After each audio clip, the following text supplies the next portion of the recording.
Hello and welcome to another video, and again thank you so much for all the support you showed in the last time slip video. It went so crazy.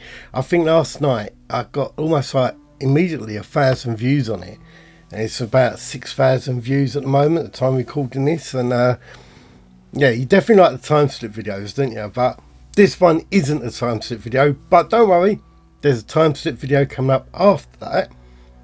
And hopefully I'm going to be visiting now, so I'll give you some proper filming of that area. It's quite a weird one actually, but yeah, thank you for all your support. And because this one isn't a time slip video, make sure you hit the like button if you can find it. I still can't find mine. And like the video, so more likes the video gets, the better it gets out there, the more views I get, the bigger the channel grows, and I'm happy. So but just thank you for your support. You're just amazing. The buy me a coffees and super thanks, and some of you are just like Tony and all them, Jamie and James and Justine and all that are just actually fantastic with all your super thanks. There's so many of you now. Today we are looking at Waltham Abbey, and I guess it's going to include monks, a lot of monks, but also not just the abbey itself, the town around it that just has something like twists of ghost stories and paranormal activity.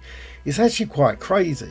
I went up there the other day, and for once the drone footage that you're going to see in this video is mainly all filmed by me.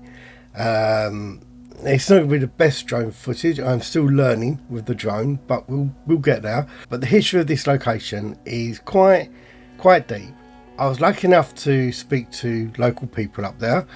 One of them owns a shop, which we're going to talk about, and one was a landlord who tells me about his pub, and I filmed the landlord, so you're going to hear from the landlord in this video and his experiences.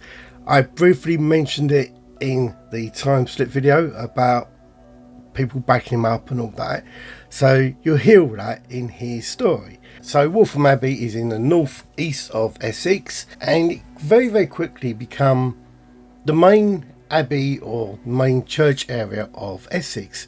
It seemed to grow very fast. It started off in the 7th century. Most of the buildings you see there now are from the 12th century. The monastery and the abbey's control over Essex become immense. So much so that where I live in Stanford-le-Hope, which is 50 miles from Waltham Abbey, I'll just check that, 31 miles from Stanford-le-Hope, it was in control of our farm. Now the farm was just up the road to me, and is actually where my junior school was, and that is called on Abbott's Drive. And you'll see a video that I've done on Abbott's Drive in my, so they say, playlist. But all the roads around here are like Monkshaven, Priory, Cannon Close, Cloisters, and of course Abbott's Drive. And they all paid money to Waltham Abbey, and the monks would come down from Waltham Abbey and visit Abbott's Hall Farm. A lot of people in my area believe that we had a monastery where Abbott's Hall School is. That isn't true. We had a very small monastery down in Balstonia Drive, but we never had a big abbey here, so a lot of people were disappointed by that. But obviously a lot of stuff changed at Waltham Abbey after the dissolution of the monasteries. But when you look into the history of it, there's rumours of monks being executed that didn't want to leave the abbey, and all this sort of stuff that plays into quite a dark history. What I was quite impressed by was that it's got the grave of King Harold. Now the 1066 Battle of Hastings King Harold, and I went there, and I've always been a little bit poo-pooey about his resting place, but once you're there and you look at the grave that is there and you think, yeah, it probably is, because when you look into the history of it, and this comes up in the ghost story, that people believe that King Harold is seen walking around the grounds of Waltham Abbey. And not that he's walking around with an arrow sticking out of his eye, but they see this knight, this figure that is dressed how King Harold looked. Now King Harold, this is his church, this is what he knew best, so that is why his body is said to be brought back here. Now I know a lot of people poo-poo that and say that he's buried elsewhere, but all the evidence that the British Museum and all that come up with is saying that he was buried in the nave of the Old Abbey. Now unfortunately, when you look at the grounds of the Abbey now, there's nothing but ruins. There's a church there, I say 12th century church, but the Abbey's ruins around it is where we see a lot of the ghost activity. But I'm not going to hang around, we're going to get into it because we've actually got quite a lot of ghosts to talk about. So strange reports from Waltham Abbey go back to about 1860, and this is one of the first sightings, is the strange lights that are seen in the Abbey's windows. Of a night time, it is reported that on the east of the chapel, the light passes across the windows with nobody in there at all. And then some evenings, the light would hover in a certain window. Now, this was reported again and again over the decades. Even so that in 2011, not that I've been digging through things on Facebook, but there was a Facebook post by Jim Hawkes. Sorry, Jim, if you ever see this video. I'm going to read you what he put. So he posted this on April the 19th, 2011. I live right next to Waltham Abbey Church until recently. I have seen bright lights in the very early hours of the morning, 4 AM to 5 AM, within the graveyard whilst outside smoking a cigarette. And it goes on to say that he has a young child, that is why he's up these hours. Now, this is the light that he's seen around the graveyard. Now, the graveyard is where you've got the burial site of King Harold and where you've got the grave markers in the ground. Now, this plays into reports that we have in 1970. In 1970, we have a family walking through that area when they come past the first wall. Now, I've got, obviously, my filming here is all during the daytime. They are coming back from a party on New Year's Eve. They're taking the cut through the Abbey grounds and cut through the Lychgate, which we'll actually come to later on because we've got some strange stuff going around the Lychgate as well. And they come through that wall area, and they describe seeing a light around about 5 foot in the air. Now, this light they describe is almost like a flame off a torch, and they see it passing along the side of the churchyard and heading round towards where the Lychgate is.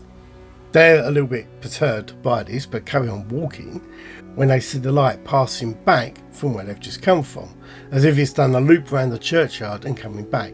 And I do know I have a gnat flying around in this room, and also there's a daddy long legs or a dragonfly flying around in this room as well.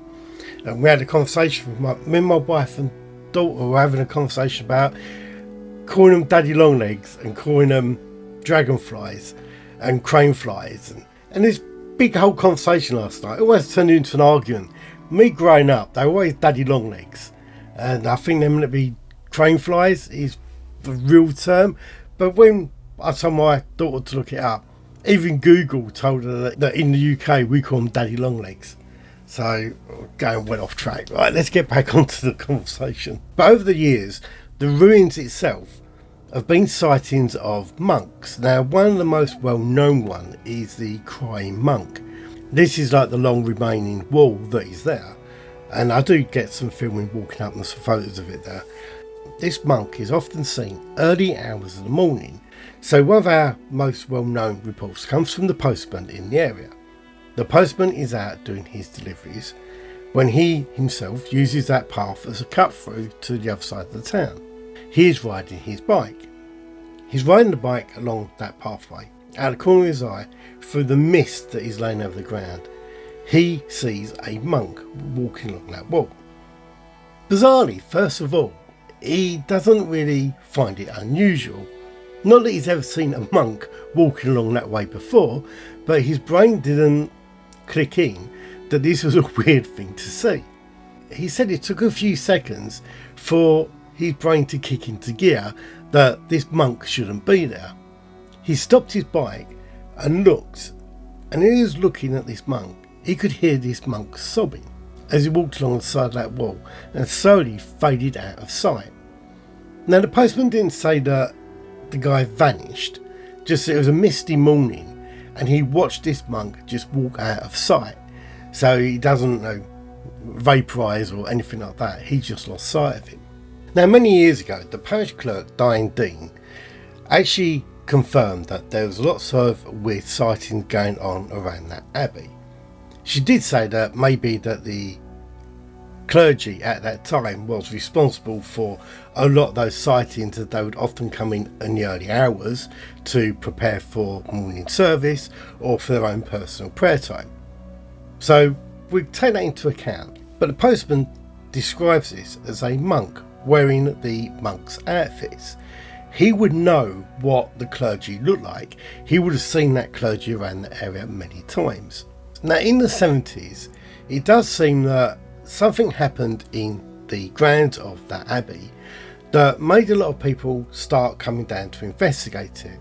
We have paranormal teams from all over Britain that started popping up to come and do experiments in that grounds. Now I don't have any details of who these were, just that they were paranormal investigators. My guess was that this may have been some sort of parapsychology class or college that was doing this, and they used it as a case study. But during their case studies, or whatever they did, they reported seeing these monks walking around the grounds quite often. One evening is where we get our first sighting of the headless monk. This comes back to the dissolution of the monasteries, where the rumour was that some monks did not want to leave that area and bad things happened to them, and the rumour was that they got buried on the grounds around that abbey. Not in marked graves, just like covered over and left there. But these reports of these headless monks started to become more common. Now this wasn't just because these reports, it was just independent reports of these headless monks were popping up. These reports were not published in newspapers or anything like that. These were just independent stories that come out of that area. So we even have one in the 70s from Maria Markham, who turns around and states that she sees a headless monk walking through the church gardens. Now the next report, you've got to work out yourself if you believe this is a time slip or a group of ghosts. Now I will say that it's not often you get a lot of ghosts grouped together. So you hear the ones of the Roman soldiers in the cellar. Again, that is seen as a possible time slip or stone tape theory. This one is over by the chapter house. Now again, these are ruins there now, and it's just the walls that are left. But in 1986 we have a groundskeeper going along that area, cutting the grass and maintaining the land. When he looks up and he sees a group of monks over by the ruins of the chapter house. First of all, like the postman, not that he doesn't think this unusual, he thinks that these may be real monks have come down to look at the abbey, and he starts to wander over there. His description was that these were completely solid figures. They weren't illusions, these were real people, and he describes that as they walked, the grass would bend down in front of them.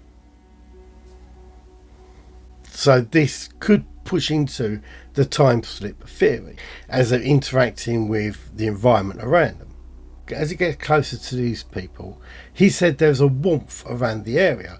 Now this was actually quite a chilly morning, and all of a sudden this warmth comes over him. He felt very, very calm. And for a split second, his focus changed onto the trees at the side. When he looked back at the monks, they had disappeared. Actually, there is something else we should add to this about the chapter house. That until the Black Death in 1348, monks were buried under that chapter house. Now this is directly where these people are seeing these monks standing around, and also along that wall area. Are these the ghosts of the monks that are buried beneath that ground? Now before we move on from the church and the abbey itself, we need to talk about the organ music. Over the years, the church organ is said to play itself. So this could happen during the middle of the night, early hours of the morning, or just during the daytime when nobody is in that church. The people on the outside all of a sudden start hearing the organ play, and people have entered that church to see there's nobody in there actually playing that organ. This is something that's been reported back as far as 1901. This isn't a modern happening, this is something that has got a lot of history attached to it. Now we're going to turn to other buildings around the town, but literally not even outside the church itself. This is the Lychgate. Now the Lychgate is actually built into the Welsh Heart, And I'm assuming that the Lychgate was there before that pub, and the pub was built around it and over it. But the Lychgate, it actually comes from the word of bodies, basically, corpses. So this is where, on the day of a funeral, they would rest the coffin before carrying on with the service. Other people turned around and said that if that person wasn't of good nature, they wouldn't be allowed to be buried in the church, but the family still wanted them to be sort of blessed by the church, and they would take them to the Lychgate in some villages. I know this wasn't allowed all over the country, and the priest would come out and do a sort of blessing before that body was taken off and buried elsewhere. That would happen at the Lychgate. I know some people don't agree with that part of history, but history's weird. There's some people have different takes on different stories and all that. It gets really confusing trying to pick the bones out of this sort of stuff. But what we know, this Lychgate is, and I guess it's also linked to the pub. So it's hard to tell if this is a ghost from the pub or a ghost of the Lychgate. So the first ghost story we have is the gentleman that is seen staggering out of the Welsh Harp and sitting on the floor by the pub. And people go over to him to see if he's okay, and he sort of disappears before they get there. Other people have seen shadowy figures in that archway by the Lychgate hanging around and getting a bit suspicious of what these people are doing, as if, could be committing crime or something like that, or untoward activity in that little alcove. Start to walk over there to approach them. They also just vanish into thin air. These reports again go back over 100 years. The pub itself was built in the 1500s, so I think it's a grade 1 or grade 2 listed building. So it's got an important character to that town. And the wonkiness of the building makes it stand out a lot. And you think it's got character. You look at it and you expect it to be haunted and all this sort of stuff. So hearing these ghost stories around the outside of it, I'm not surprised. Now, with the inside of it, I'm going to be a little careful here, because I do believe that it can be hired out. Okay? Now, somebody in that town on the evening that we were there was telling me that their friends used to stay above that pub, and they always reported strange happenings of light bulbs exploding, heaters turning on in the middle of the night, hot water taps turning icy cold and then freezing up while they're being used.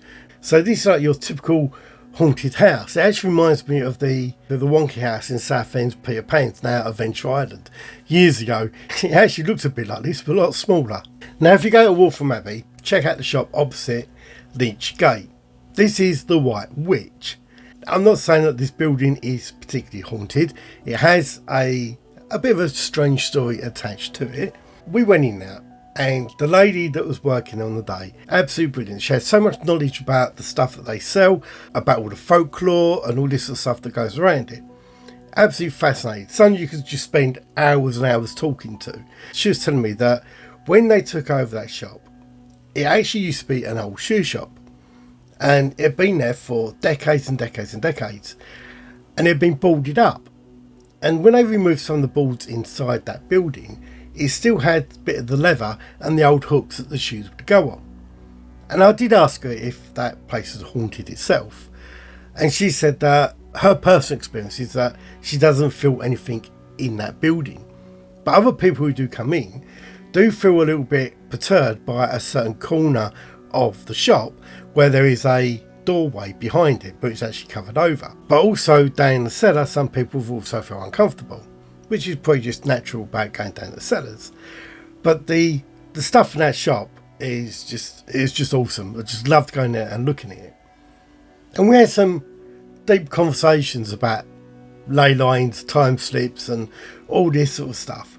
But she also told me a lot about the history of the area as well. And she pointed out a shop across the road that has some weird figures outside. Now, the building over the road that she was talking about was an old inn. It's now a barber shop or something else over there at the moment. But it's got these carved figures on the corner of the building, on the supports of the building.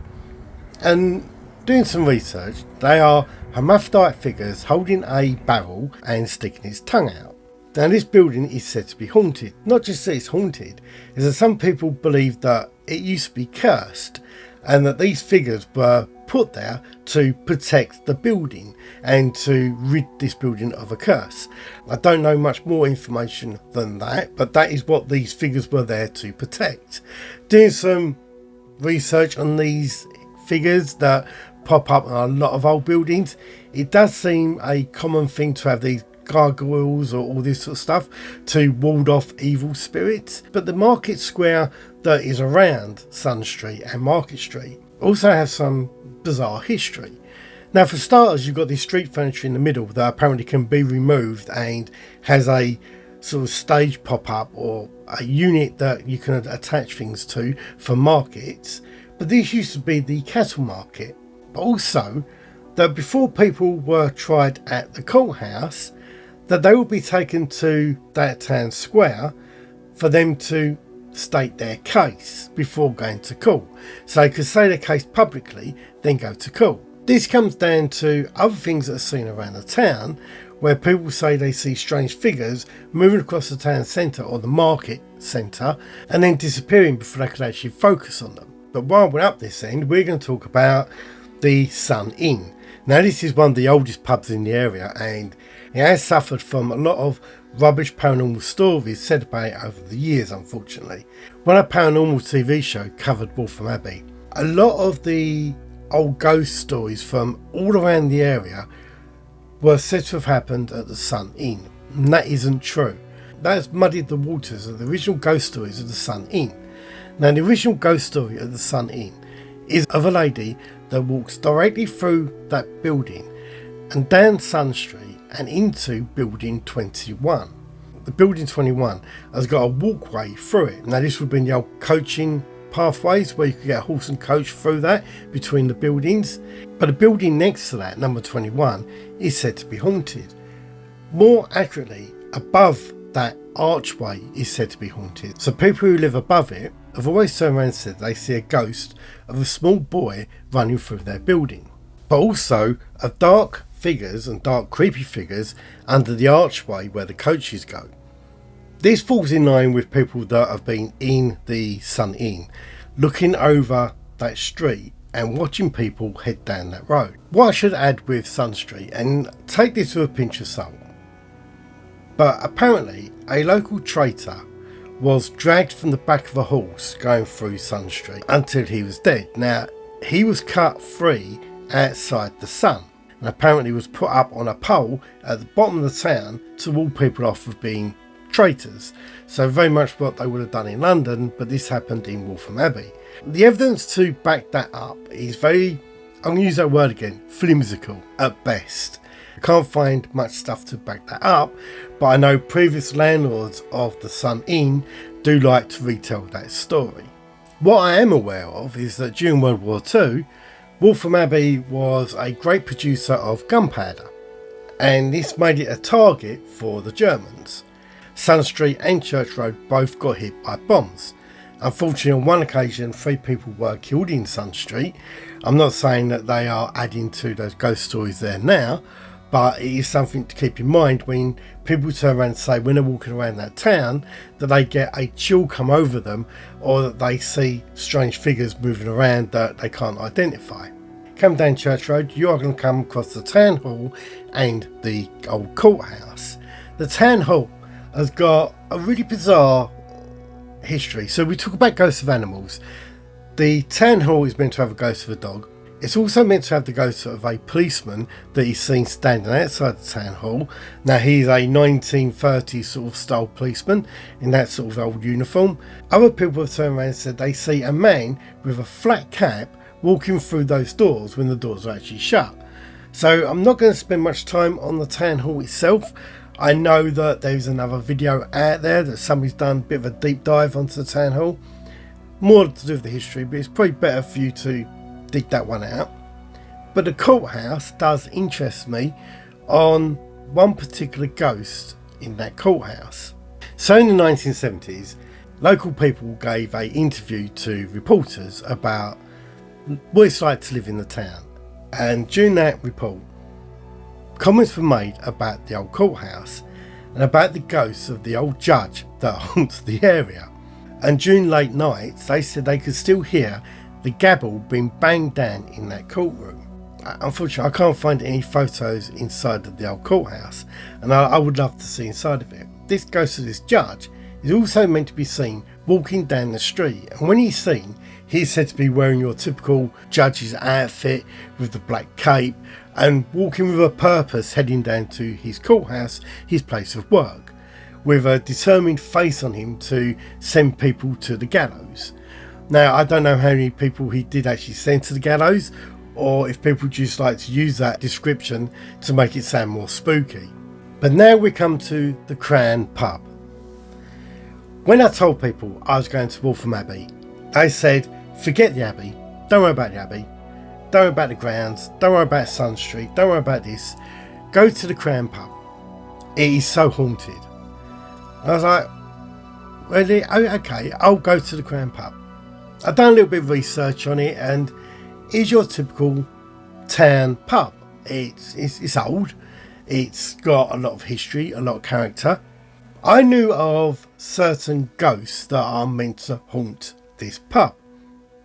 I went in there, and like I normally do, I just say to the people, look, this sounds silly, but do you have any ghost stories of this pub? And the lady behind the bar went, hold on, I'll go and get someone. They brought out the landlord, who was more than happy to tell me his ghost stories and about the events that have happened to him, and I'm going to play the video now. So you're the landlord? I'm the manager, yeah. You're the manager. And you say you've had a lot of experience here over the last few years.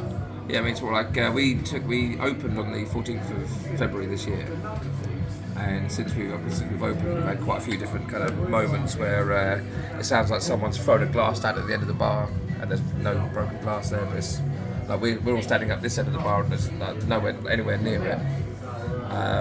And you said you've seen her. You believe it's a lady. You've seen her. Yeah.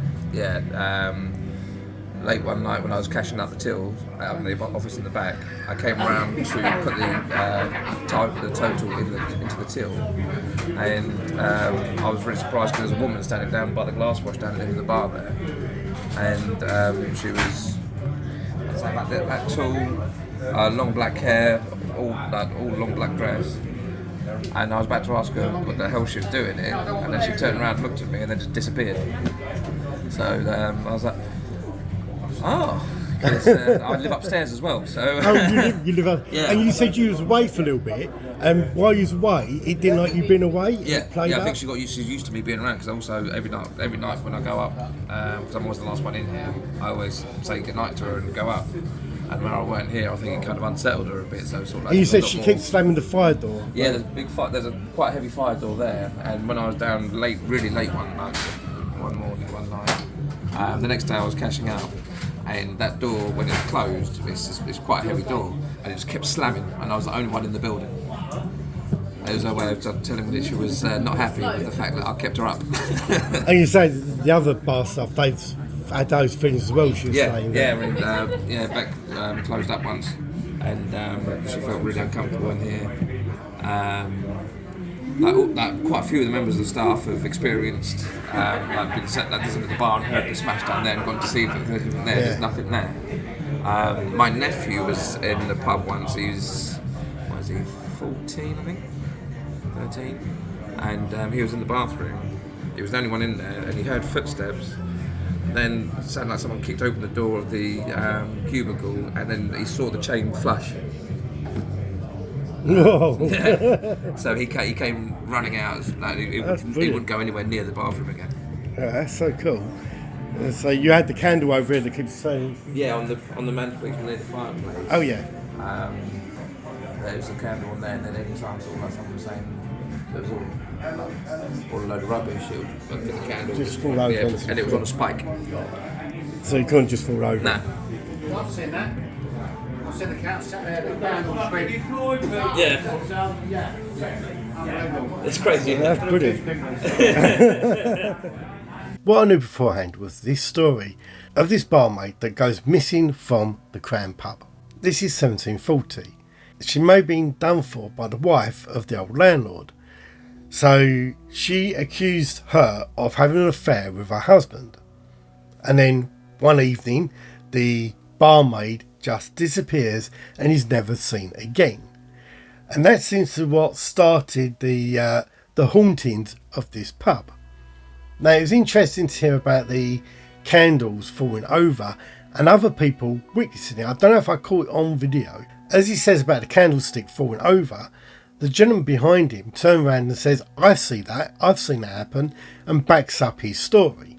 As I was leaving the pub and I'd carried on filming around bits, I bumped into two gentlemen and they turned around and said, oh no, it's a load of rubbish, don't believe in all this sort of stuff. I said, but all these people do. And pointed out to them that these people that they sit there and drink with believe that they see these things that they saw. They're sitting there poo-pooing what they said.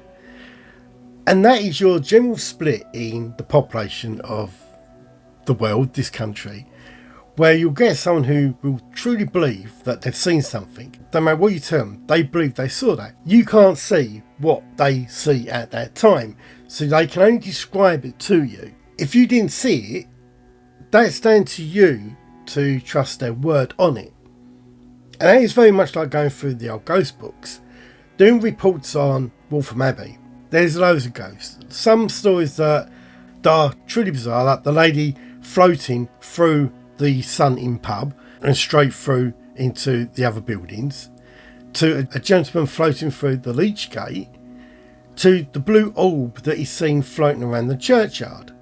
And if you do see this blue orb floating around the churchyard, apparently you're meant to feel very, very depressed and scared. So I hope I never see that walking around now. But no, there's lots of reports like that.